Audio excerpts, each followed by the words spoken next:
Good morning. The committee meets today to consider the nomination of Mr. Derek Chollet to be Undersecretary of Defense for Policy and Ms. Cara Abercrombie to be the Assistant Secretary of Defense for Acquisition. I would like to thank the nominees for their service to the United States and their willingness to assume these important roles. I would also like to welcome the guests and family members who are here today. Mr. Chollet, I welcome your wife, Heather, and children, Lucas and Aaron. Ms. Abercrombie, I welcome your husband, David, your mother, Michelle, and father, Scott. I also want to recognize your daughter, Audrey, who I know is very proud of her mother. The committee is grateful to your families for the continued support of your service. Mr. Chollet, you have been nominated for a critical position in the Department of Defense. The Undersecretary of Defense for Policy serves as a principal advisor to the Secretary of Defense, leading the creation and coordination of national security policy within the department. You are well qualified for this role, having served in a number of key leadership positions in the Pentagon, the State Department, and the National Security Council. I would like to know how your interagency experience, including your current role as counselor of the State Department, has prepared you for this role. If confirmed, you would lead defense policy at a consequential time. There is a common understanding that the future of our national security is tied to the success of our competition with China. This competition is occurring across every field of national power, military, economic, political, technological, and more, and across every region of the world. To maintain our edge, the Department of Defense must dedicate urgent and sustained attention to each of these efforts. In particular, U.S. defense leaders must evolve the way we compete with China. The Department of Defense has long built its competitive mindset around the idea of winning in an armed conflict and deterring China through military dominance. That may no longer be enough. The game has changed, and our capacity for outright victory through military strength should not be our only measure of success. The Defense Department needs to better understand how China is competing, develop new tools for competition, and integrate our activities with those of our allies and partners. Mr. Chollet, I would ask for your views on how the department should pursue these efforts. We also are in the midst of the greatest test of the NATO alliance since World War II. Throughout the war in Ukraine, a formidable number of our allies have joined together to support Ukraine on the battlefield and impose cost on Russia. We are at a pivotal moment in the war, and I would like to know your views on the U.S. military posture in Europe and how the U.S. and our allies should regard the global security environment moving forward. Indeed, all of our potential adversaries, including China, Russia, Iran, and North Korea, are seeking ways to win without fighting against the United States. The department recently published its joint concept for competing, which asserts that strategic competition is, I quote, an enduring condition to be managed, not a problem to be solved. I would ask for your opinion on how this should be pushed the department to pursue every available opportunity to advance our national interest, including through smart investments in infrastructure and technology. Ms. Abercrombie, you are nominated to be the Assistant Secretary of Defense for Acquisition. If confirmed, you would serve as the principal advisor to the Undersecretary of Defense for Acquisition and Sustainment, advising the Undersecretary on the Defense Acquisition System, acquisition policy, and contracting. You bring an extensive record of government service to this role, including decades of leadership experience throughout the Department of Defense. I would like to know how your background has prepared you for this position and how it would inform your approach to defense acquisition. If confirmed, one of your highest priorities must be streamlining and expediting the acquisition process. We need to field equipment to our warfighters quickly while also ensuring acquisitions remain on budget.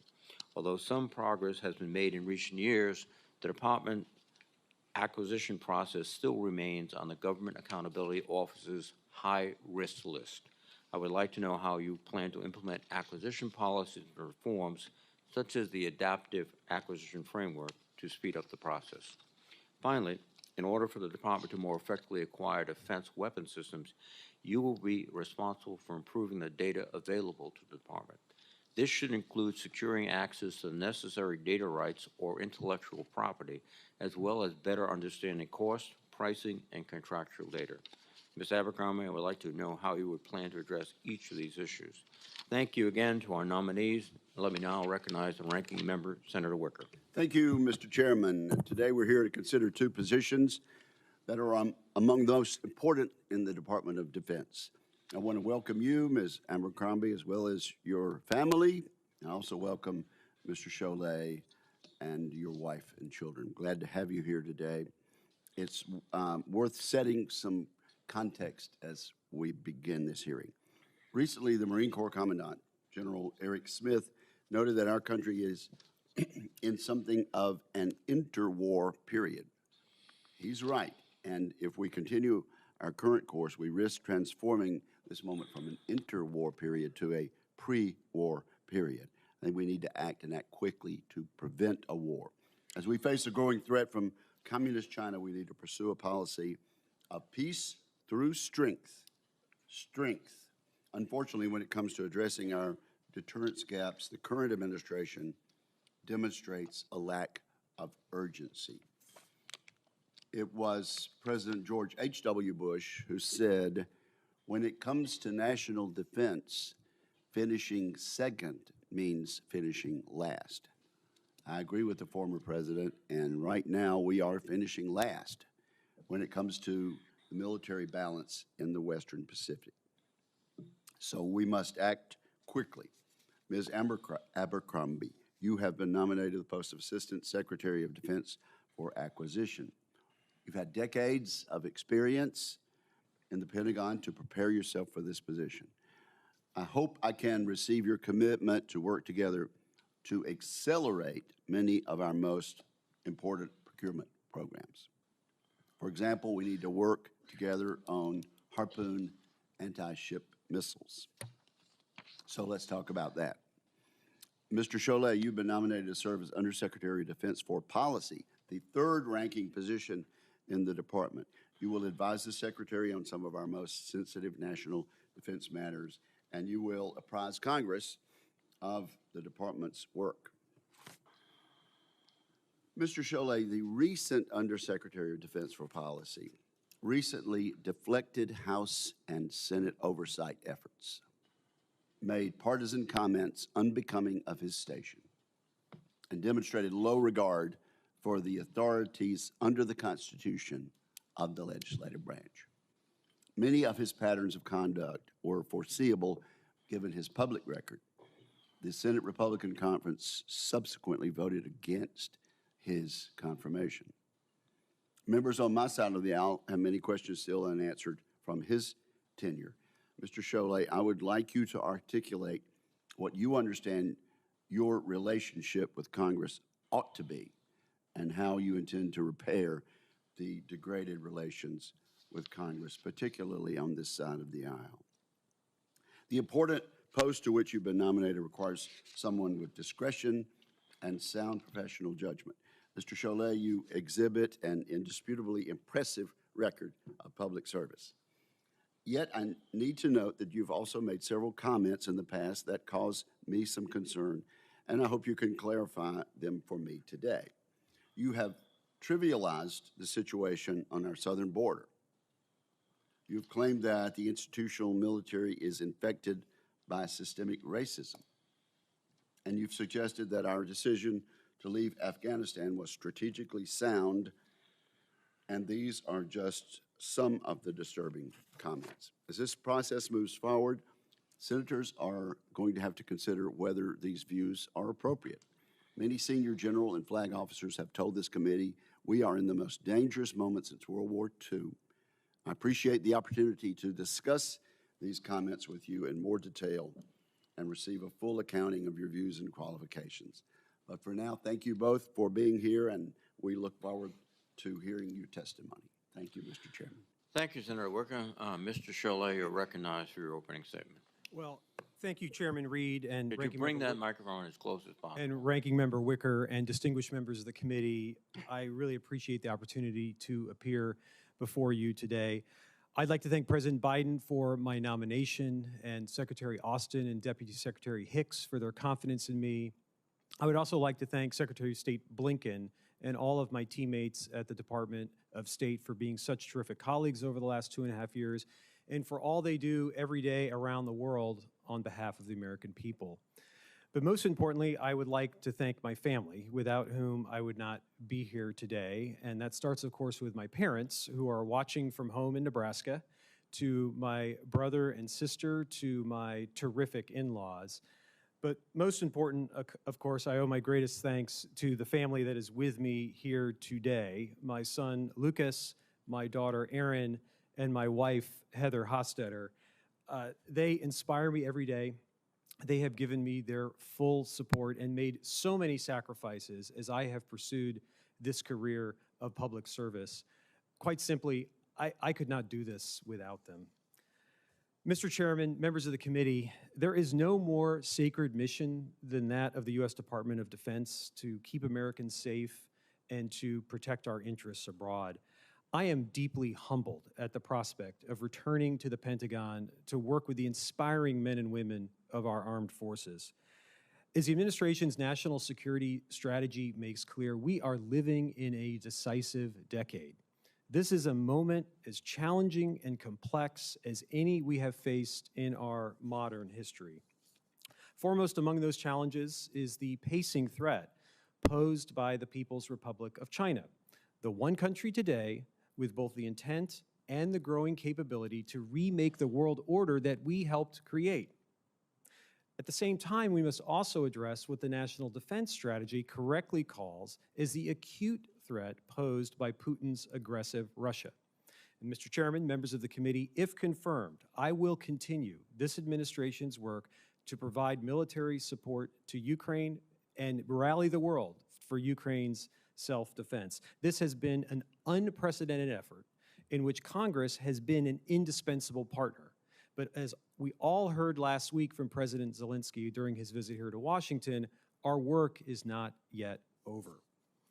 We also must remain vigilant against persistent threats posed by countries like North Korea and Iran, supporting diplomacy by maintaining a robust deterrence, working with allies and partners, and being prepared to take action when necessary to protect our troops and defend our interests.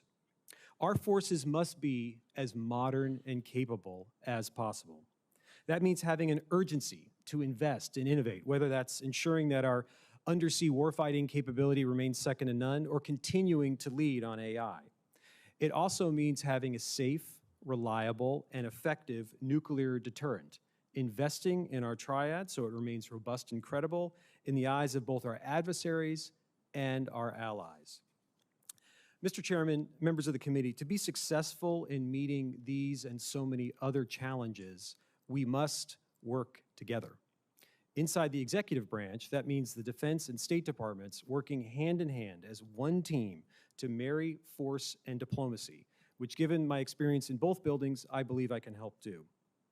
Inside the Pentagon, that means working closely with the Joint Staff, the combatant commands, our service chiefs, and all of our warfighters to get them what they need and to make the best possible decisions.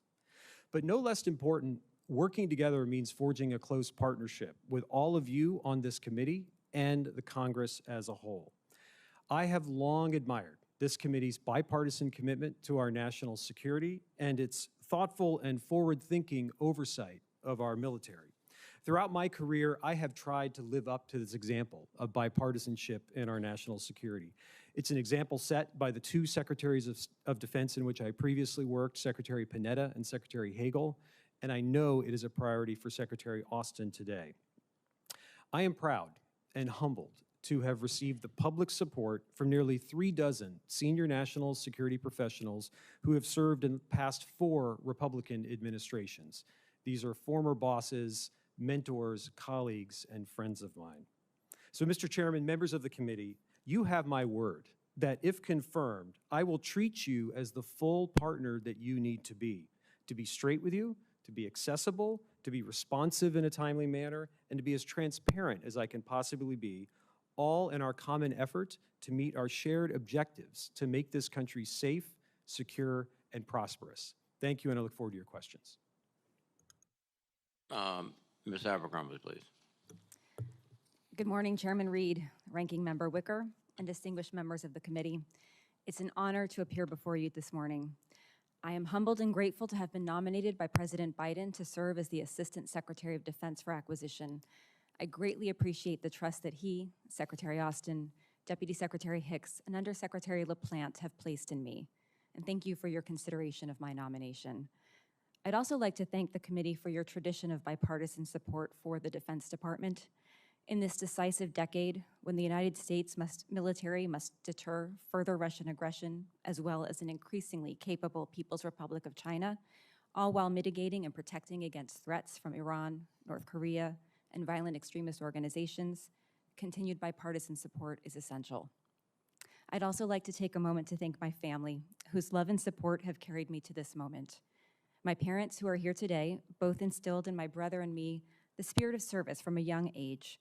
I'd like to thank my brother, who retired from the Army this year. He's been a source of inspiration throughout my career.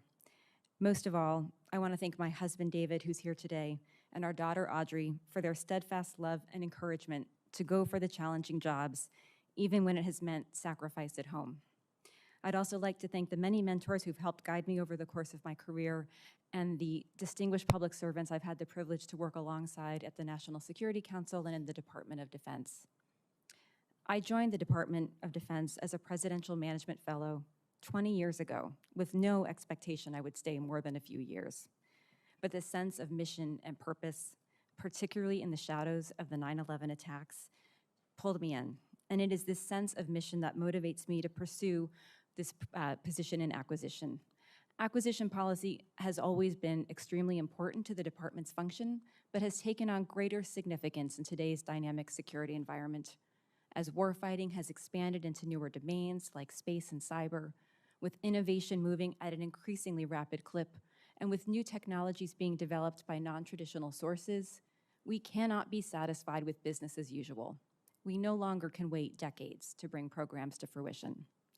Our ability to deliver capability to the warfighter rapidly is absolutely critical to ensuring the United States military remains the finest fighting force in the world.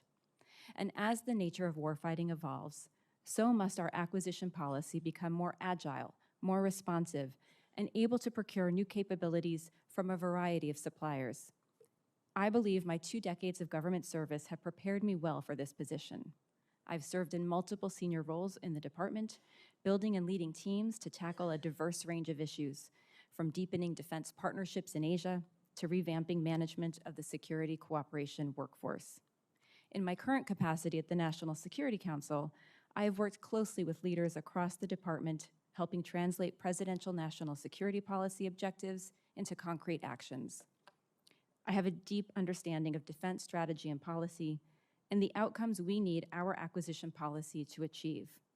In my years of working with our military, as well as the militaries of our allies and partners, I have seen firsthand how the limitations of our acquisition system and of our defense industrial base, such as severe barriers to entry for non-traditional suppliers, supply chain and production delays, and workforce recruitment, retention, and training challenges, create complications not only in getting capability to ourselves, but to the partners we need to fight alongside us.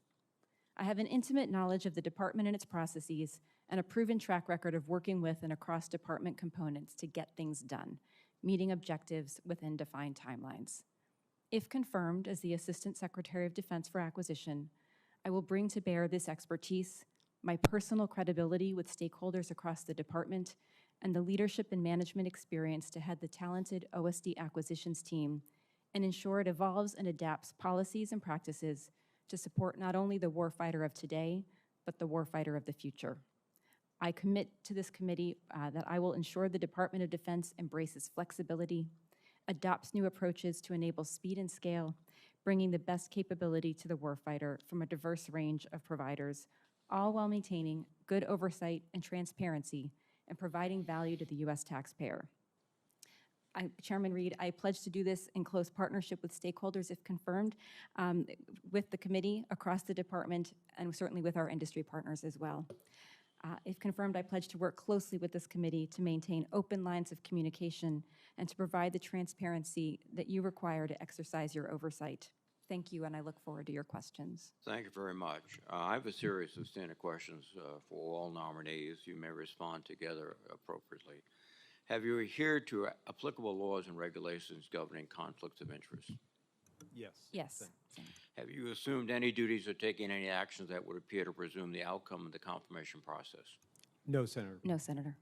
Exercising our legislative and oversight responsibilities makes it important that this committee, its subcommittees, and other appropriate committees of Congress receive testimony, briefings, reports, records, and other information from the executive branch on a timely basis.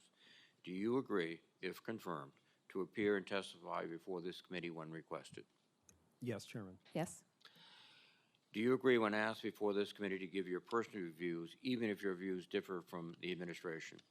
Yes. Yes, Senator.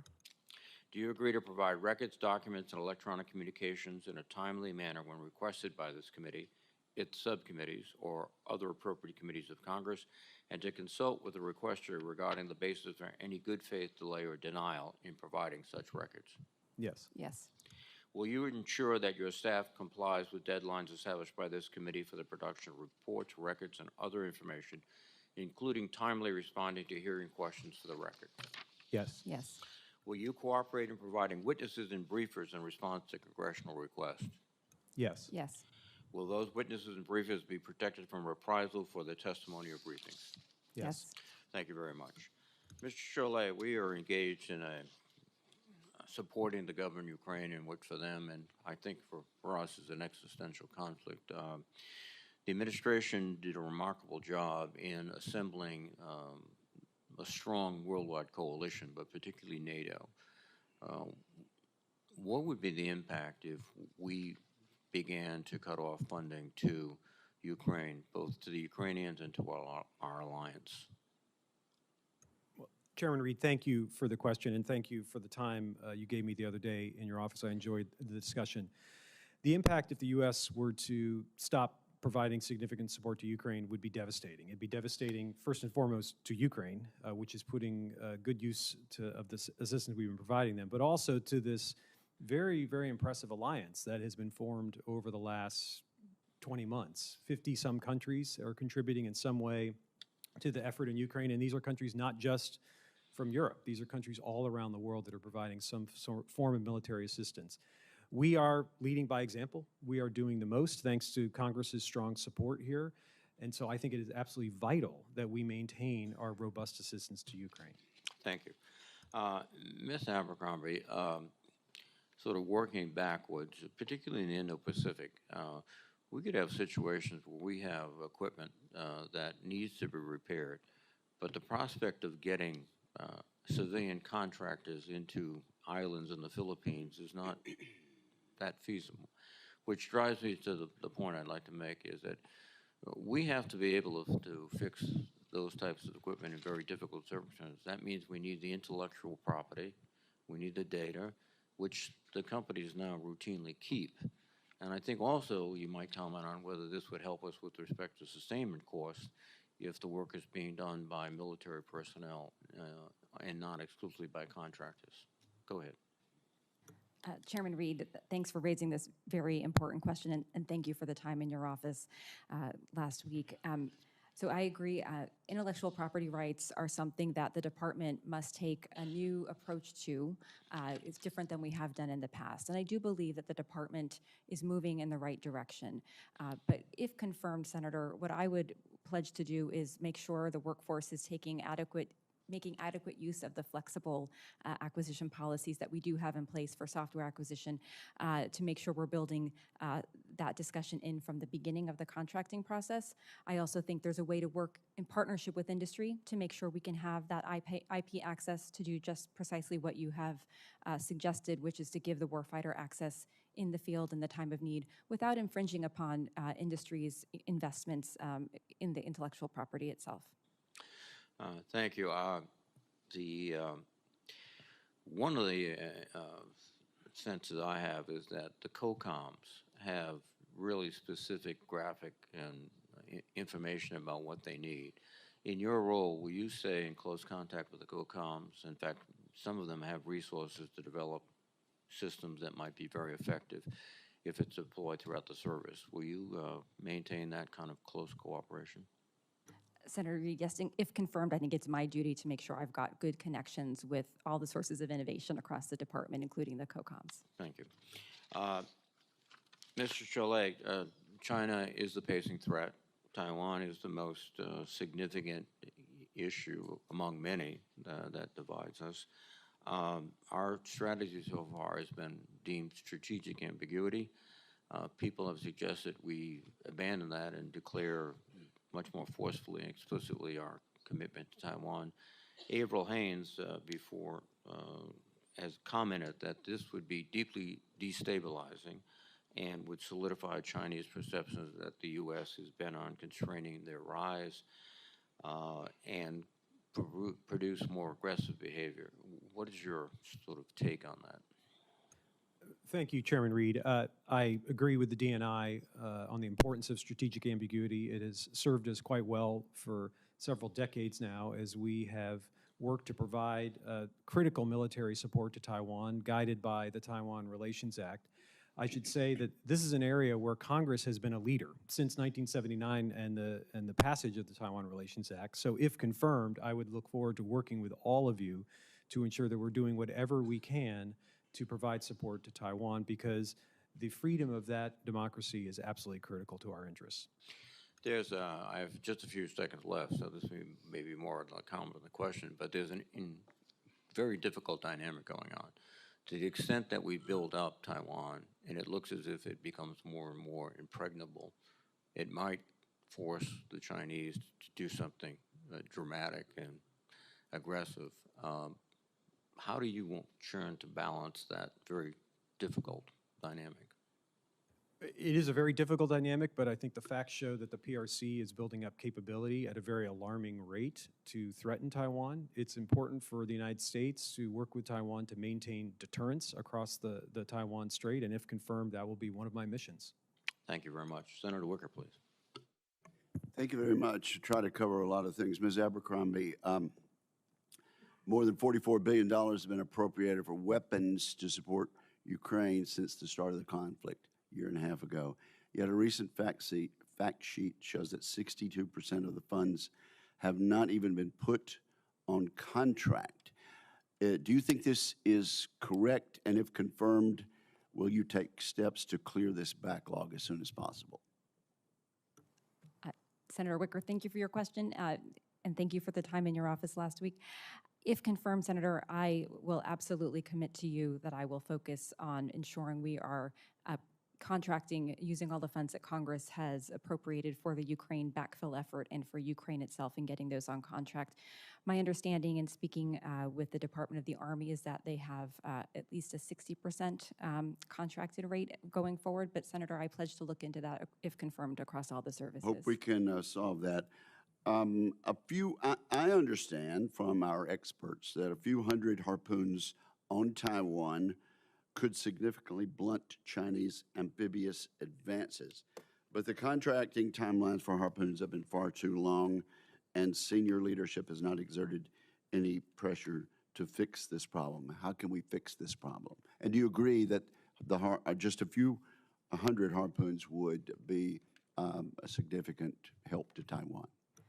Senator, my understanding is based on prior positions is that indeed harpoons would be a very effective weapon system for Taiwan, and agree with you that the contracting process has taken far too long. If confirmed, I pledge to take a hard look at the FMS programs with Taiwan and look at ways we can shorten the contracting timelines through conversations with industry as well as with the partner, and take a look at foreign military sales improvement overall. Okay, I hope you will get back to us quickly on that. And I'll make that specific request. Absolutely. In writing for this hearing. Now, Mr. Chollet, you and I had a very nice conversation too.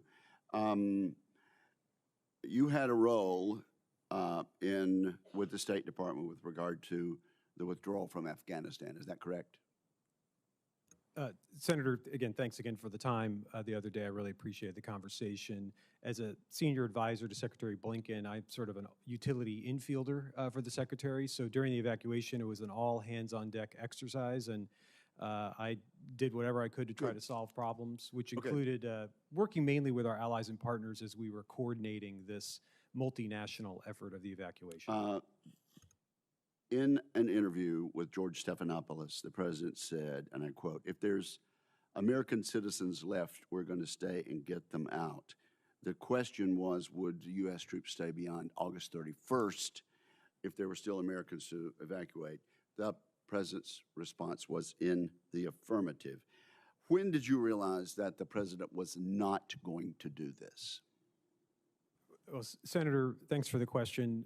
My memory is that the president received a unanimous recommendation from his advisors to have all of our troops out by August 31st, which was, of course, several months after the original May 1st deadline to have all of our troops out under the Doha Agreement. That, in fact, did not happen. Sorry, sir. That said, all of our work to get the people out of Afghanistan who have wanted to leave, and there was 120,000 during the evacuation in August of 2021. It's been in the neighborhood of 15,000 since then, and that's in a situation where the United States does not have a presence on the ground. There's no embassy, there's no Americans there, and it's been a very intensive effort to get those who served alongside with us out of Afghanistan. Okay, well, the fact is, and I'd like for you to supplement your answer on the record, please, sir. The president did, in fact, withdraw all U.S. troops without evacuating all the Americans who wanted to leave. So I'll ask you to supplement that answer on the record. Did you say in response to an Associated Press quote about the southern border, quote, that this is a security threat is preposterous and not supported by the evidence, unquote? Did you say that? Senator Wicker, I don't recall that comment, but what I can tell you is I believe that we need to have a safe and secure border. We are not there yet. The Defense Department plays a critical supporting role to the Department of Homeland Security, Customs and Border Protection. I know Secretary Austin just recently has augmented the troops down to help assist with the southern border. And so if confirmed, that is something I would continue to work on. Okay, so you, at least now, you do believe that the situation on the southern border is a security threat, and you, that you at DOD now will have a specific role to counter the cartels there on the southern border. Senator, yes, what I believe is that DOD plays a critical supporting role to other agencies and state and local partners in helping secure that border. If confirmed, I will continue to ensure that it plays that role. Thank you, sir. Thank you, Mr. Chairman. Thank you, Senator Wicker. Senator Sheen, please. Thank you. Congratulations, Mr. Chollet, Ms. Abercrombie. Excuse me. Congratulations on your nomination. Thank you to both of you and your families for your willingness to continue to serve this country. Mr. Chollet, I really have appreciated your engagement in the Western Balkans during your time at the Department of State. It's not lost on me that another conflict in Europe at this time would be particularly problematic. And I know that you were very important in helping to bring Kosovo and Serbia to the table to try and address the conflict between those two countries.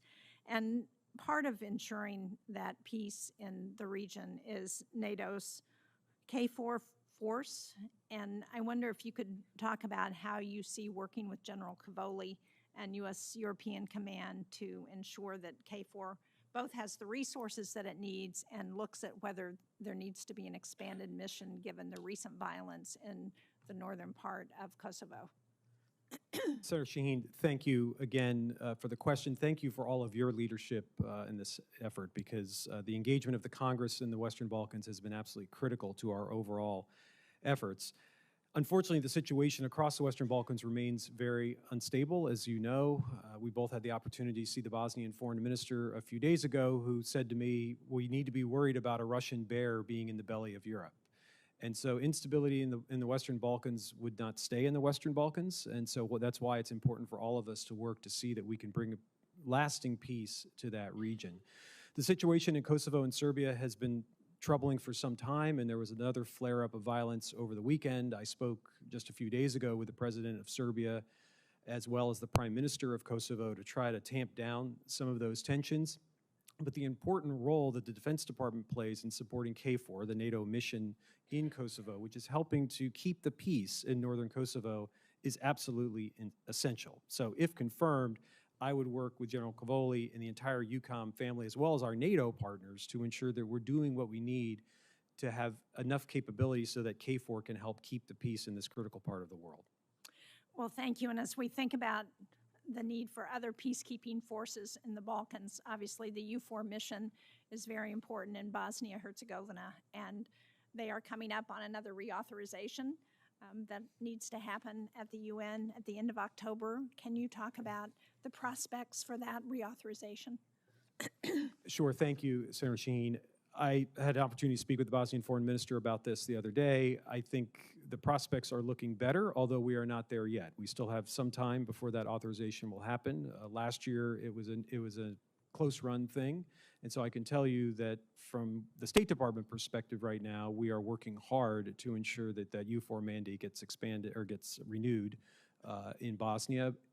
Thinking about, if confirmed, a Defense Department angle, it's to ensure that we are doing whatever we can from a DoD perspective to ensure that we're trying to keep the peace in Bosnia.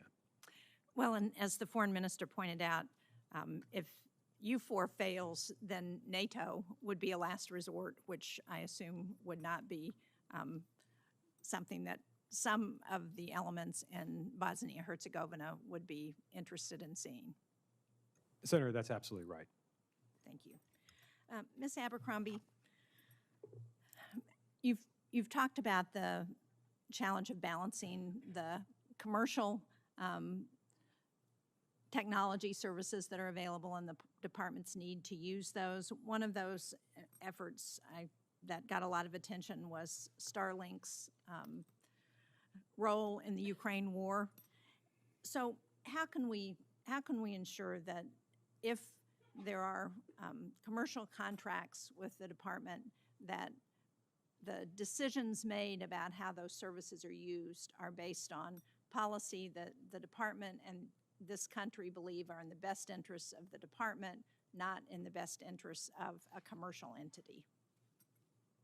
Senator Shaheen, if confirmed, my first priority is looking after the American warfighter, and absolutely, I think going into the contracting process, baking that in from the get-go is absolutely necessary. And this is an evolving environment where we are working more closely with commercial providers, and that's a discussion we need to have upfront and to be mindful of the requirements we have going into the conversation with industry. Thank you. Thank you, Mr. Chairman. Thank you, Senator Shaheen. Senator Fisher, please. Thank you, Mr. Chairman, and thank you, Ms. Abercrombie and Mr. Chollet and your families for stepping forward to continue to serve your country. I appreciate that. Mr. Chollet, China remains the pacing threat that we face, and do you believe that the department is appropriately postured to meet that threat? Senator Fisher, thanks for the question and thanks for the time the other day in your office. I really appreciated the conversation. I know that the Defense Department is working hard at getting at that threat. If confirmed, one of the first things I will do on the job is open up the hood and make my own assessment of how we are doing. But I know that there's been a tremendous amount of investment and energy put into this. But the PRC, as you said, is rapidly innovating and modernizing, and that's why it is the pacing challenge we face for this century. How do you believe the department should balance the readiness that's needed today with the modernization that we have to look for in the long term? Thanks for the question. We have to have the urgency to innovate and invest, and we need to ensure that we are investing in the future. So it is a very difficult balancing act. It's one that will be foremost on my mind if confirmed in this position, because of course we have the threats of today that are very urgent and complex, but even more concerning are the threats of tomorrow. How do you think the department should prioritize those investments? Well, I think in some ways it's going to be case by case because it's going to be balancing risk across regions, across priorities. My sense from looking at it from the outside across the river over the last several years is it's been balancing it relatively effectively, thanks to the cooperation and support and the leadership of many in the Congress. I think in the Indo-Pacific, for example, the Pacific Deterrence Initiative has been a very great innovation, and I'm glad the Defense Department has invested so much in its recent budget in PDI. How much risk would you be willing to assume, and how do you balance that, or are you risk averse? Oh, we're going to have to balance some risk. There's no question. I mean, there's risk in whether we're looking at what we're doing in Europe to help support Ukraine, whether we're doing in the Indo-Pacific, building up our alliances and partnerships and posturing ourselves to deter the PRC, or the risk we live with every day in the Middle East. It's a constant effort to try to balance risk and get it right. What are your thoughts on the National Defense Strategy? I think the 2022 National Defense Strategy is quite strong, and I think it's a natural continuation of the 2018 National Defense Strategy, which to my mind was a pivot point from the counterterrorism, global war on terror, 2 decades more or less, to this new era of great power competition. So I see continuity between 2018 strategy and 2022. I know that the National Defense Commission is getting its work underway to assess our implementation of the strategy. I know the commissioners, many of the commissioners quite well, and have spoken to them at length, and so I'll look forward to cooperating with their efforts as their work proceeds. Well, let me continue on the National Defense Strategy, and then I'll get to the Commission also. Some of the main tenets that we see in the National Defense Strategy, for example, the importance of campaigning or exercising with partners in the Indo-Pacific, those have been undercut, I believe, by budget requests that don't come close to fully funding these planned exercises. If confirmed, will you advocate for additional resources when they're needed, when you have those discussions with the administration? Senator Fisher, thanks for the question. Yes, I believe that one of the most important things we can do in the Indo-Pacific is to ensure that we have the strongest alliances and partnerships possible. There has been a lot of progress made over the last 2 years to develop those relationships further and create new configurations of partnerships through AUKUS and the Indo-Pacific Quad. But absolutely, I will fight for those resources if confirmed. How do you think we can better strengthen those alliances? When we're watching what's going on in Ukraine and the NATO alliance that we have there, my concern is when something would take place in the Indo-Pacific region, we won't have the strength of as many allies as we currently have. And you brought it up in your opening comments that we currently have seen formed and strengthened in Europe with Ukraine. So how are we going to strengthen those partnerships in the Indo-Pacific to make sure that not only they continue, but that they continue to be built? Senator Fisher, I think it's absolutely critical that we strengthen and build the muscle tissue of those alliances and partnerships in the Indo-Pacific. I'll just cite 3 examples, recent ones. The work we've been doing with the Japanese and the Koreans in the trilateral format, trying to strengthen the ties between the 2 of them, but also trilaterally has been critically important. Second, AUKUS, of course, is an innovative game changer, strategic pivot that is very, very important. We need to work together to implement that and get the optimal pathway off and running. And then third, the Indo-Pacific Quad, which this administration has elevated to the leaders level, and it's become more and more an engine of our work in the Indo-Pacific. Those are 3 examples. There's many others that, if confirmed, I need to work to ensure that we're moving the ball downfield. Okay. Thank you. Thank you, Mr. Chair. Thank you, Senator Fisher. Senator King, please. Thank you, Mr. Chairman. Mr. Chollet, you're in a key position, and it seems to me that policy, we're at a moment, you talked about 18 and then 22, the strategies and the shift, but we need to have a shift toward the new kind of warfare. And I'm concerned that electronic warfare, cyber, and the vulnerability of some of our major assets have to be taken into account. I mean, it's a cliche, but I worry that we're preparing for the last war. What is your sense in terms of the adequacy of our defense in terms of electronic warfare, cyber, hypersonics? Senator King, thank you for the question, and thanks for your leadership and advocacy on that issue set. It's very, very important. I think the National Defense Strategy does stress the importance of those domains and ensuring the United States is both investing the resources and having the right strategy to get at the threats in those areas.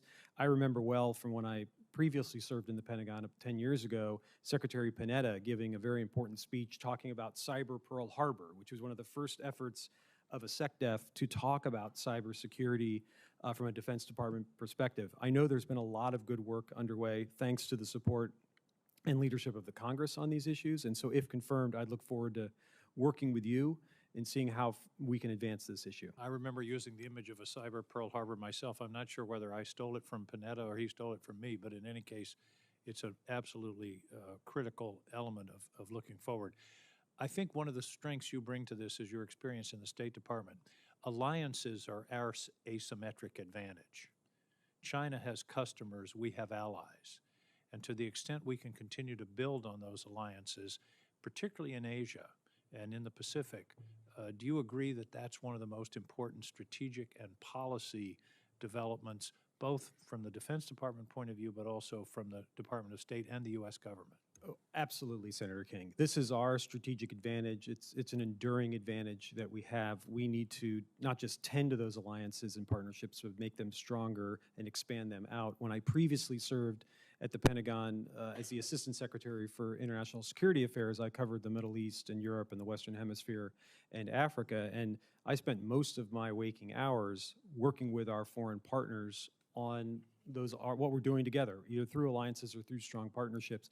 I think there's a big piece of the job that I have been nominated for, and if confirmed I would do, that I think of as defense diplomacy, working with our allies and partners in conjunction with the State Department to ensure that we are doing what we can to cooperate, to give them resources, and to find ways we can work together to solve common problems. One of the most important policy questions you've already touched on is Taiwan, and the challenge, it seems to me, and we can discuss this further, not in this setting, is the line between deterrence and provocation. We want to deter the Chinese Communists from any kind of violent attack on Taiwan. On the other hand, we don't want to take steps that would provoke it. Let me turn to you, Ms. Abercrombie. I was trying to get a hold of Tom Tillis's handgun spec, which is an 8-inch stack of paper. We've got to do more off-the-shelf acquisition and not pay ridiculous amounts of money for custom platforms and devices and whatever it is the military needs. Do you agree? Absolutely, Senator. Yes. I think we have so many innovations happening in the commercial sector today that it is incumbent upon the Defense Department to look outside for those developments as well as inside. I hope you start with what can we find off the shelf rather than what can we design and have custom built. I hope that you want to flip that premise. You've touched on this, but I think it's essential that we buy the IP along with the platform. Not just for software, but for the design of a valve, so that my vision is every depot, every hangar, every ship has a 3D printer, and we don't have to wait for somebody to make a missing valve or a missing bolt or something that's necessary, because we don't have very good availability, both in terms of our aircraft and in terms of our naval facilities. So not just IP of software. I hope you'll commit. When you're buying a platform, you should buy the IP for the whole project, so that we can then build on that ourselves. Do you agree? Senator, if confirmed, I will make it a priority to ensure the acquisition community is working to bake that into the contracting process from the outset. Thank you very much. I'll have several other questions for the record. I hope to see you do more work with smaller businesses who tell us the Pentagon is just so much trouble to deal with, they don't submit applications. We're missing a lot of innovations, so please attend to that. Thank you. Thank you, Mr. Chairman. Thank you, Senator King. Senator Cotton, please. Mr. Chollet, in the summer of 2020, you said the Army is a pretty Bubba-oriented system. Do you still believe that? Senator, I think the comment you're referring to was one where I was talking about the importance of leadership and mentorship, and it was a colloquial way of saying that's very, very important. So do you still believe the Army is a pretty Bubba-oriented system? I believe that leadership and mentorship in the Army is critical, as it is critical in all of our services. Do you think that that is a term of praise or a term of criticism? It's a colloquial phrase to talk about the importance of mentorship and leadership. Why didn't you say in that New York Times interview in the summer of 2020 that leadership is important in the Army? Why did you call it a Bubba-oriented system? My recollection is that article was about the importance of having diversity and leadership throughout the armed forces, and I was stressing the importance of leaders making that a priority. The article, you also implied pretty strongly that criticism of Barack Obama's foreign policy was driven in part by systemic racism. Do you still believe that criticism of Barack Obama's foreign policy is in part racist? I think there's no question that there were arguments made about President Obama that were rooted in race, no question about it. Let's consider some of those decisions in which you played a part. You defended strongly the Syrian Red Line fiasco as late as 2016. Do you still believe it was correct for President Obama not to enforce his own red line in Syria? I believe it was an accomplishment for the United States working with a multinational coalition to get 1,300 tons of chemical weapons out of Syria. Relying on Vladimir Putin. It was an accomplishment to get 1,300 tons of chemical weapons out of Syria, Senator. You obviously didn't get it all out of Syria because Bashar al-Assad later gassed his own people again, didn't he? He used chemical weapons which were made out of chlorine, industrial chemicals, which was not part of his chemical weapons program. Do you believe it was correct for Donald Trump to enforce Barack Obama's own red line when he bombed Bashar al-Assad after gassing his own people? I believe it was important for the United States to engage in the counter-ISIL campaign, which began in the fall of 2014. So yes or no, did you support Donald Trump's decision to enforce Barack Obama's own red line? I don't recall that decision. You don't recall bombing Syria during Donald Trump's presidency? In that specific incident, Senator, I don't recall. So one thing that Barack Obama did 10 years ago was toss the decision to bomb Syria to Congress, looking for a scapegoat. Obviously, he did not submit the decision to bomb Libya to Congress in 2011. What's the difference? Why did we need congressional approval to bomb Syria in 2013 but not Libya in 2011? Senator, I can't speak for President Obama on this. You were on the White House staff at the time in 2011, right? I was, Senator. I was not part of that decision with President Obama. I can say what's your view of that question? Do you think we needed congressional approval to bomb Syria? At the time, I supported I wasn't part of the decision, but I supported President Obama coming to the Congress to get the support of the American people to whether or not we, the United States, were going to intervene in a civil war in Syria. Do you think the intervention in Libya was wise policy? Senator, I've written extensively about I've read it, yes, the lessons learned of our intervention. That's why I'm asking you here publicly. At the time, I did believe it was the right policy, yes. So you don't believe it anymore? I believe at the time, given the circumstances we face, it was the right policy. So Barack Obama has said publicly that Libya is a mess. Privately, I won't say what he said since there are young children in the audience, but it ends with show and it starts with SH. Do you agree with President Obama's retrospective assessment? I believe about what kind of mess Libya is? Thanks, Senator. I believe that the aftermath of the Libyan war, including until today, unfortunately, with this terrible, devastating natural disaster with the dam breaking, killing thousands of Libyans, is an aftermath of that Let me ask you this. So we withdrew support for a pro-American ruler in Egypt, Hosni Mubarak, and he was toppled. We bombed a de facto pro-American leader in Libya, Muammar Gaddafi, and he was ultimately removed from power. We did not bomb an anti-American dictator in Syria, Bashar al-Assad. Can you explain that series of decisions in the Arab Spring? Why it seems like we always toppled the pro-American rulers there and we sided with the anti-American pro-Iran rulers? Senator, again, thanks for the question, and I have thought and written extensively about this. I believed at the time, and I believe now, it was a correct decision not to intervene directly in that Syrian civil war, but it was also the correct decision to intervene directly to conduct the counter-ISIL campaign, which the United States began with the support of Congress in the fall of 2014. Okay, let me turn to your judgment on a contemporary matter. So the Biden administration has been racked by unwarranted anxiety about threats of escalation in Ukraine. So members of this committee in both parties have repeatedly pointed out how there's been one weapon system after another, the latest one being ATACMS, that President Biden has refused to send to Ukraine, only to reverse himself 3 or 6 or 9 months later. A long-standing pattern.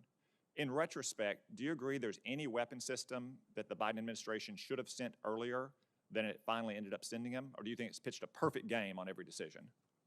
Oh, I don't think anyone presumed there's been a perfect game pitched, for sure, but I am satisfied with the amount of assistance the United States, with the support of the Congress, has provided. I didn't say if you're satisfied or the overall. I'm saying that there's been probably at least a dozen different weapon systems. The latest ATACMS, F-16s, Abrams tanks, cluster munitions, in which the Biden administration has ruled them out, only to turn around and deliver them 3, 6, 9 months later. Is there any specific weapon system that you think the Biden administration made a mistake on, that it ultimately delivered and it should have delivered earlier? Senator, I'm proud of the administration's record on providing an unprecedented amount of assistance to Ukraine, $44 billion. My time's up. I would take that as a no, and yet another example of the bad judgment you've displayed for a very long time on these critical foreign policy questions. Thank you, Senator Cotton. Senator Hirono, please. Thank you, Mr. Chairman. I asked the following two initial questions of all nominees who come before any of my committees. So I will ask these questions of you. I will start with Mr. Shallow. Since you became a legal adult, have you ever made unwanted requests for sexual favors or committed any verbal or physical harassment or assault of a sexual nature? No, Senator. Ms. Abercrombie? No, Senator. Have you ever faced discipline or entered into a settlement related to this kind of conduct? No, Senator. No, Senator. For Mr. Chollet, the compacts of free association and the monetary assistance within them are inextricably tied to U.S. Indo-PACOM posture and national security. Are you familiar with the compacts and their purposes? Senator Hirono, thanks for the question. I really appreciate our time the other week talking about this and many other issues in your office. I am very familiar with the so-called COFA agreements and their critical importance to our security. Good, because can you expound a little bit more about why these compacts are of critical importance, and even as we are pretty much negotiating those compacts even as we speak? We Can you indeed are. expound a little bit more on why they're so important?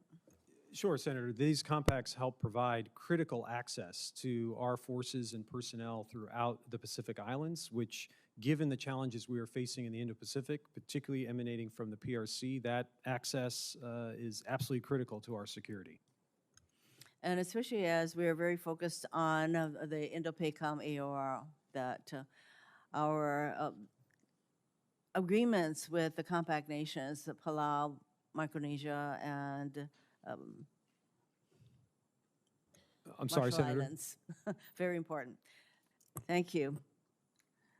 So for you again, missile technology has rapidly developed and perhaps now has even outpaced our policy process. As our adversaries modernize, we must adapt to ensure strategic locations like Hawaii are protected. How do you believe that DoD can improve its policies regarding cruise and hypersonic missile defense of the homeland? Senator, thank you. And thank you for your continued advocacy on this issue set. Obviously, the defense of Hawaii and defense of Guam are absolutely critical to our security. My understanding, Senator, is that Hawaii has the same protection as the 49 other states. And I know the department has been making some critical investments in upgrading our missile defense posture to cover Hawaii. If confirmed, I can pledge to you that I will continue to remain very focused on this, and we'll look forward, if confirmed, in working with you and your team to ensure we're doing what we need to do to ensure Hawaii's protection. Thank you very much, because there was a time when there was a particular kind of radar system that was going to be placed in Hawaii, and that is no longer the case, and that is why I continue to pursue missile defense of Hawaii, and I will work with you, of course, should you be confirmed. For you again, I introduced a bill last year to establish embassies in several Pacific Islands, so I particularly appreciate the administration's announcements at the Pacific Island Forum Summit this week. Improving relationships in the Pacific, both diplomatically and with military-to-military engagements, is foundational to national security. If nominated, well, you have been nominated, how would you use your State Department and DoD experience to build on DoD's efforts in campaigning and demonstrating our commitment to allies in the region? Thank you, Senator Hirono. Our work to strengthen our partnerships with the Pacific Islands has been quite intense over the last year. President Biden, as you noted, just on Monday, hosted his second summit of Pacific Island leaders. Secretary Blinken, just 2 days ago, met with the Pacific Island leaders from Palau, the Marshall Islands, and Micronesia to talk about the COFA process. So I can tell you, if confirmed, I would certainly carry this effort forward at the Pentagon, because this is a critical set of relationships for the Department of Defense. The State Department has been in the lead in negotiating these agreements, but the benefits are really with the Department of Defense. And I think that the more we are diplomatically engaged, not just militarily engaged with our island nation friends, it's important because, for example, places like the Solomon Islands, China is very much engaged in what is going on there. And I would note that with regard to the COFA negotiations, we need to complete our agreements with the Marshallese. And my hope is that we're going to see our way through to enable them to sign on to this 20-year compact that is critical to our national defense. Thank you, Mr. Chairman. Thank you, Senator Rono. Senator Rounds, please. Thank you, Mr. Chairman. Ms. Abercrombie and Mr. Chollet, first of all, thank you to both of you for your service to our country. Mr. Chollet, we discussed the impact of auctioning off the 3.1 to 3.45 gigahertz band of the spectrum and the impact it would have on DoD capabilities when you were in my office briefly. Most importantly, we have now asked 22 separate uniformed officers in a row about their opinion as to whether or not that particular part of the spectrum should be sold or shared with commercial interests. Not one of them has been supportive of that approach. In fact, the Navy stated that transitioning the systems operating on the lower band would cost over $260 billion. Additionally, the impact to Homeland Defense would be dramatic and span several decades. Based on your knowledge of this issue and the testimony of senior uniformed officers, what would be your advice to the Secretary of Defense on the auctioning of the 3.1 to 3.45 gigahertz portion of the spectrum? Thank you, Senator Rounds, and I really appreciate the time you gave me the other day speak in your office. First, and also thank you for what you have been doing to champion this issue and make sure that we all understand the implications of the importance of this part of the spectrum. Based on everything I have heard, I would associate myself with the concerns that have been expressed to this committee about the auctioning off and the importance of that part of the spectrum to our national security. And so I would advise the Secretary to tread very carefully here. And I know that there's been a report done that I have not yet had a chance to see. If confirmed, I would ask to see that on day one to better understand about how we can move forward on this, but I fully appreciate the national security implications. Okay, thank you. Let me just ask, and Ms. Abercrombie, I've appreciated the discussions that we have had. I don't have a lot of questions for you today, but I do want to follow up Mr. Chollet with a couple of questions, specifically with regard to reports. I agree that that report needs to come out, and I think the more we share, you've indicated that you would be very open in sharing the information back and forth. You currently, in the Department of State, have the opportunities to share information as well. You've already had a beginning discussion with regard to what happened in Afghanistan, and I don't think there's anybody that thinks that that was a perfect operation in any way, shape, or form. We were able to discuss briefly in our office the withdrawal from Afghanistan, and as I mentioned before, many of us still have unanswered questions about the sequence of events and decisions that were made over a period of time, literally of months and days. As the State Department's counselor, do you commit to making the State Department's classified after-action report on Afghanistan available to the members of this committee? Well, thank you, Senator, for the question, and you're absolutely right. We need to have accountability and learn lessons from not just what happened in August of 2021, but the 20-year war that the United States fought with Afghanistan. Look, I'm going to run out of time, but this is important because you're moving into a position in the Department of Defense where you're going to be making policy recommendations.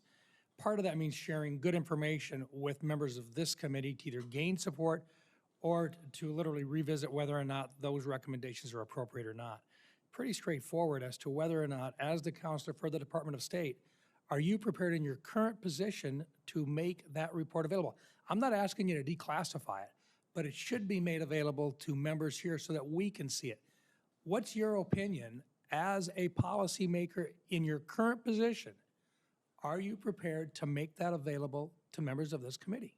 Senator, as you know, the State Department has provided that report to the Oversight Committee, the Senate Foreign Relations Committee, as well as on the House side, and also published portions of that report on the web, on the State Department website.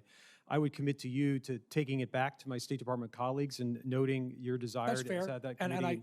Would you be prepared to take that back and to have the report back to us prior to a vote on your confirmation? Senator, it's not my decision on whether or not to share these reports, but I certainly will take back your question and advocate on behalf. I believe we should be as transparent as we can be with Do you the believe that Congress that on should this. be made available to this committee? It was members of the Department of Defense that actually were participating that day in Afghanistan when we lost 13 members. Absolutely, and I think every day about the 2,400 lost and the 13 lost at Abbey Gate. The reason why I ask it is this is a test.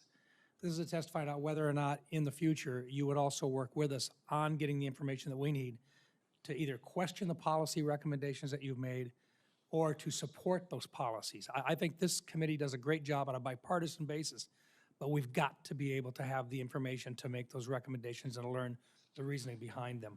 Do you understand the reason why I'm asking for that report to be made public and the reason why I think it's so important that you be in a position to comfortably be able to go back to the bosses and to say, we need to make these reports available so that they can either support or ask questions about the decisions that are made? Senator, I can commit to you that I will take that back to my State Department colleagues and make the case. Okay, thank you, Mr. Chair. Thank you, Mr. Chairman. Thank you, sir. Senator Rounds. Senator Warren, please. Thank you, Mr. Chairman. Mr. Chollet, Ms. Abercrombie, it is good to see you both here. Congratulations on your nomination. Welcome to your family, and thank you very much for the many years that you've both put into public service.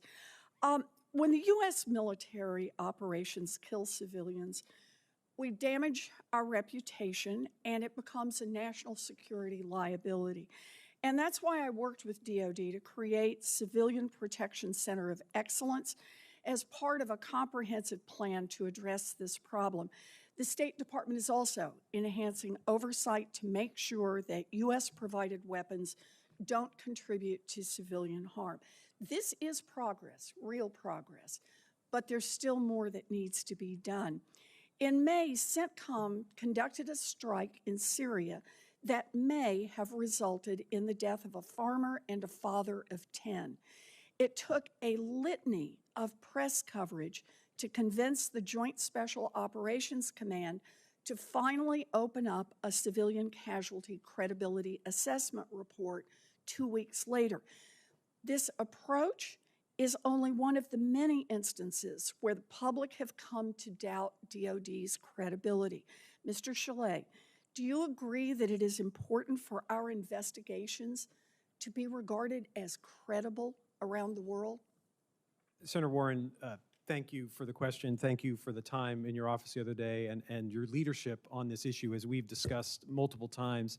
Ensuring that the United States military does whatever it can and has the capabilities it can to prevent civilian casualties is critical. I believe the U.S. military is the most effective fighting force in the world in doing so. But whenever there are instances in which there have been civilian casualties, it's important to have a credible investigation of that. Okay. You know, a key way that these investigations could be improved and the results more trusted by communities that were affected by casualties is for DoD investigators to work with civil society organizations on the ground as they work to uncover what actually happened.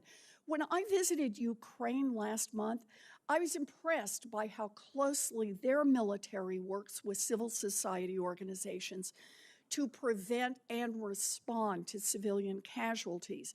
It can help improve investigations, and it can help save lives in the long run. Mr. Chollet, will you commit to ensuring that DoD works more closely with civil society organizations when reviewing and responding to allegations of civilian casualties?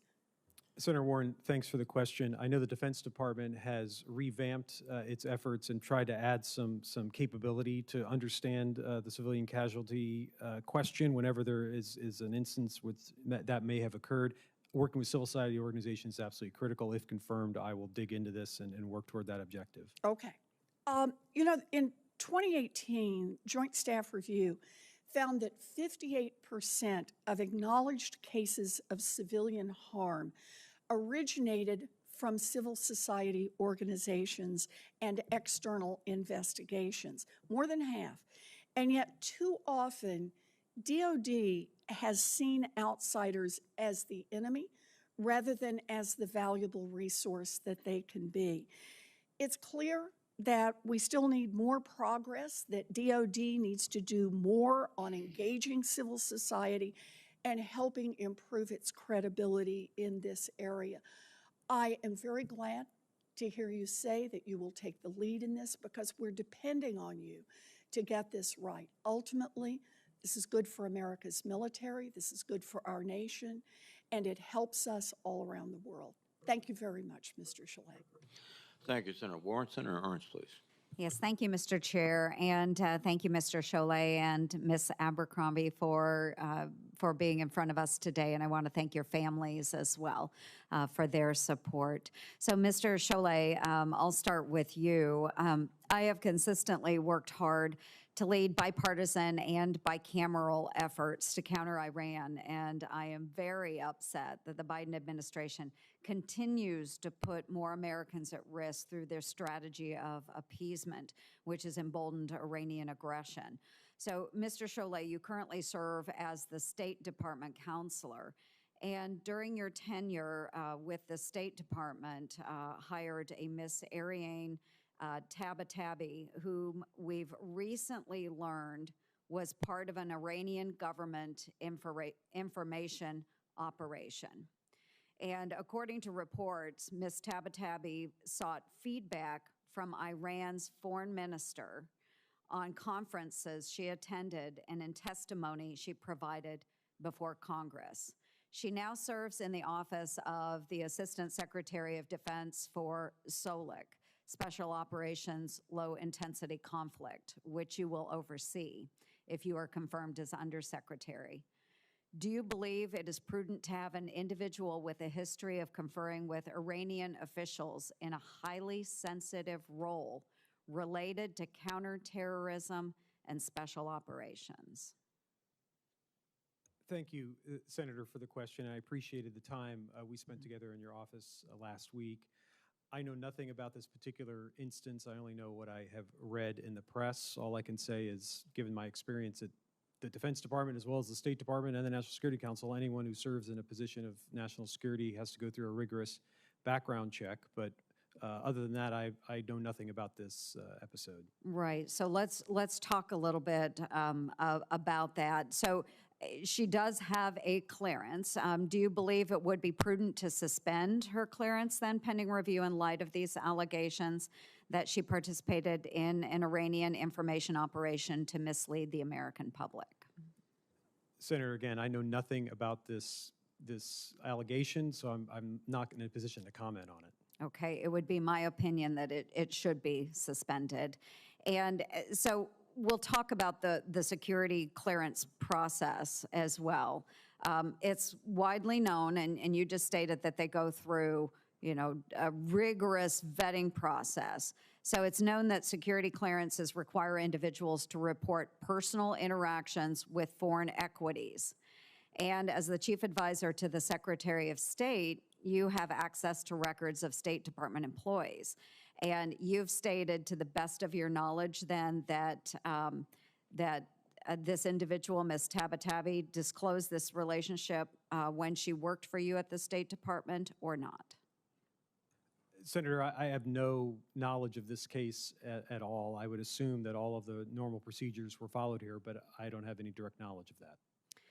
So I would then suspect that maybe she didn't disclose this information, but we need to find this out. And again, because we don't know this, I think the clearance should be suspended. So if confirmed, do you commit to sharing Ms. Tabatabai's security clearance information with this committee? Senator, thanks for the question. If confirmed, I'm not sure I would have the authority to do that necessarily, but if confirmed, I would pledge to you that I would look into any instance in which there's questions about the security inside the Office of the Undersecretary of Defense for Policy. And if confirmed, what actions do you intend to take to prevent department officials from further engaging in unauthorized collaboration with Iranians? Well, Senator, I think it's part of the deal in having a security clearance that one does not do that. So I would expect that sort of behavior would stop if it was ever uncovered. I would expect that as well. Mr. Chollet, Iran continues to threaten U.S. military personnel in the Middle East and remains intent on assassinating American citizens here in the United States. Why is it acceptable, in your view, for the administration to continue offering Iran substantial sanctions relief while Iran continues to target American citizens for murder?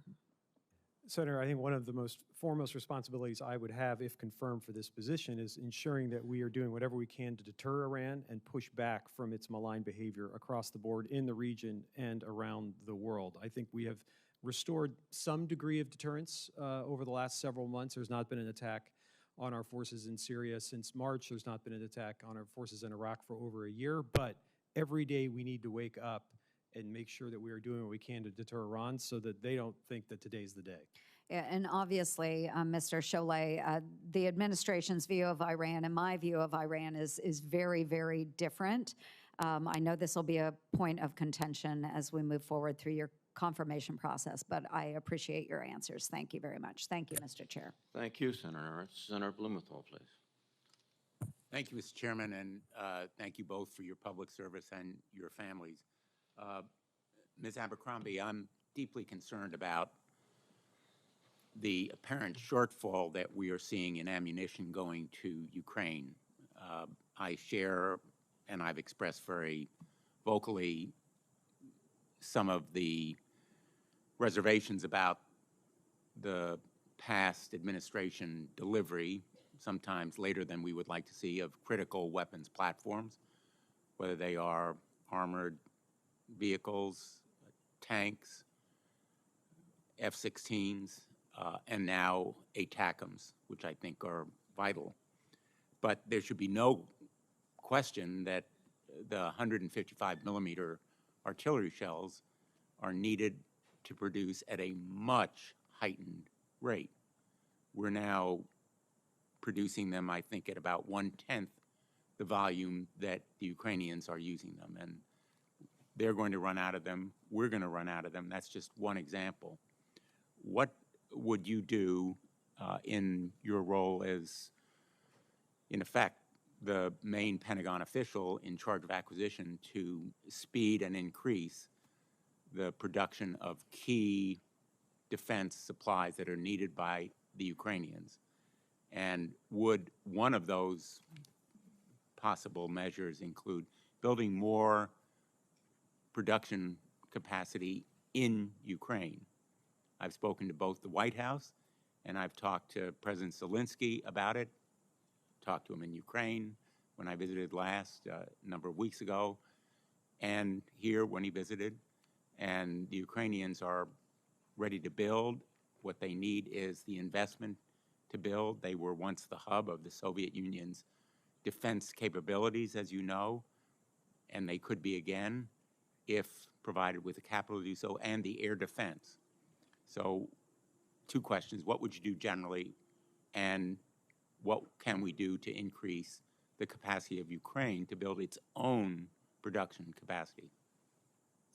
Senator, thank you for raising this extremely important question. I think from the United States standpoint, a robust and resilient defense industrial base is critical, not just in terms of providing us with capability that we need, providing capability to allies and partners, but sending a strong deterrent signal that we can be agile. And so one way we could do that, if confirmed, Senator, in my role, would be signaling to industry the demand signal to expand that capacity by putting things on contract. And to that, I'd like to thank this committee in particular for the multi-year procurement authority authorized last year for munitions. I think that helps the Department of Defense send that demand signal to industry to put some of their own skin in the game to build out capacity. But in terms of working with allies and partners, I think we can see an opportunity for expanding the pie, if you will, working with allies and partners to more broadly expand our collective defense industrial base. And so, Senator, I do think looking at industrial cooperation with Ukraine is a very compelling idea and initiative, and if confirmed, I would look to support that. The President, I believe, announced an agreement, a joint weapons production agreement with the Ukrainian government last week. 3 Ukrainian corporations signed agreements with more than 2,000 U.S. defense companies to rebuild Ukraine's defense capacity. What can be done to expedite those agreements and to arrive at more of them? Senator, yes, I think the White House made that announcement when President Zelensky was here, as you noted. I think one thing we can do is use our engagement with U.S. American industry to facilitate some of those partnerships. We can't make decisions on behalf of industry, certainly, but we can lend the U.S. government support for any potential co-production or Are there co-development changes initiatives. in the Defense Production Act that need to be done to increase both the production capacity in the United States of our own industrial base, as well as those of, for example, our allied nations? The NDAA of 2024 includes now Australia and the UK. Right. But what about Ukraine? Senator, I think if confirmed, I'd pledge you to look into that, working with my colleagues in the Industrial Base Policy Office. Thank you. Thanks, Mr. Chairman. Thank you, Senator Blumenthal. Senator Scott, please. Thank you, Chairman. First off, congratulations on your nominations. Thanks for your willingness to serve. So my first question is for Mr. Chollet. So you've spent a great deal of your career at the State Department, so congratulations on that. And I think you've served the entire Biden administration. During the Biden administration's time in office, here's what's happened. Russia's waged a war in Europe with its horrible invasion of Ukraine. The United States was humiliated by President Biden's botched withdrawal from Afghanistan, which left $80 billion of U.S. military equipment in the hands of the Taliban, allowed Communist China to gain an even stronger foothold in the Middle East, and took the lives of 13 U.S. service members. Communist China has increased its unacceptable bullying of our allies and partners in the Indo-Pacific. They're threatening Taiwan. They're disrespecting the sovereignty of the Philippines with illegal land use in the West Philippine Sea. North Korea has resumed ballistic missile testing. And while all of this is happening, the U.S. military now has a hard time recruiting people. I believe these issues are a reflection of unacceptable failure by the civilian leadership at the Pentagon. Our service members are patriots who are willing to give their lives for our freedom, but they're being failed by current civilian leadership and policy. So here's my question. As the number 3 at DOD, what changes would you start making on day one to fix these problems? Well, Senator Scott, thank you for the question. Look, I think that I see things a bit differently in terms of where we are in the world, in terms of our posture in the world. I look across the Indo-Pacific, the Middle East, and Europe, and I see in Europe a NATO that is stronger, larger, and more united than it has been in my professional lifetime. Can I stop you there? Maybe would we be better off if they weren't united and we weren't at war? Oh, I mean, because look, I mean, we're sitting there. Think of how we got war in Europe, right? We're spending billions of dollars, right? So I like the fact that we're unified, but golly, look at where we are. We got people dying every day, and Russia didn't do this before. Well, Russia has done it before. It did it in 2008 in Georgia, and in 2014 in Ukraine, and it's done it again in 2022 in Ukraine. And so, yes, the United States, we tried to prevent this war from happening. We tried to release intelligence to expose what Vladimir Putin was up to. But I think of the result, again, due to, in large part, to U.S. leadership. Let's go back to the question. Would you do something different? Senator, I think there's a very strong foundation in terms of alliances and partnerships around the world that I will seek to build on. But obviously, we're always looking for ways to innovate and go further. So there's nothing you would do different? Well, there will be things I'll do different. China's getting worse, right? North Korea's getting worse. Russia's worse. So there's nothing you would change at DOD? Oh, if confirmed, one of the first things I'll do is assess the situation and fully understand what we could be doing differently, particularly when it comes to advancing our alliances and partnerships. We can't change China or North Korea or Russia, but what we can do is make sure that we are better positioned by the United States alone, but also working with our allies and partners to deal with the challenges those countries pose. You don't think we can deter them? Oh, we absolutely can deter them. We must deter them, in fact. So what would you do? What would you do to deter them? Well, so it starts with investing in ourselves and ensuring that the Defense Department and the U.S. military, our war fighters, have what they need to be a modern, lethal, capable force. It all starts with deterrence. We need our adversaries to wake up every day and say to themselves, today's not the day. What would you do to change the recruitment? Well, Senator, I would work closely with my colleague in personnel and readiness as well as the services to understand what role policy would play in trying to help meet this recruitment challenge, which no question there is across 3 of the 5 services, or 4 of the 5 services. Yeah, 4 of the 5. Thank you. Ms. Abercrombie, so I've been up here 4.5 years. Every time somebody comes up from DOD, I ask, why can't you figure out how to get our military providers to get equipment done quicker? Everybody says they're going to go back and look at it. Oh, they're going to try. We've passed a whole bunch of changes in the NDAA. Is there a culture problem at the DOD? Why? If you did this in private business, I mean, you wouldn't keep your job because doesn't seem like it's getting better. Senator, thank you for the question. I do think DOD has made some improvements in large part due to flexible authorities authorized by, provided by the Congress. And so if confirmed, what I pledge to do is go in and assess, are those new authorities being effectively utilized across the board? If not, I will work to make sure the workforce is getting the training and the signals from the top that this is important for us to do. And I would also further assess if any additional changes might be required and would pledge to come back to the Congress seeking those changes. Thank you.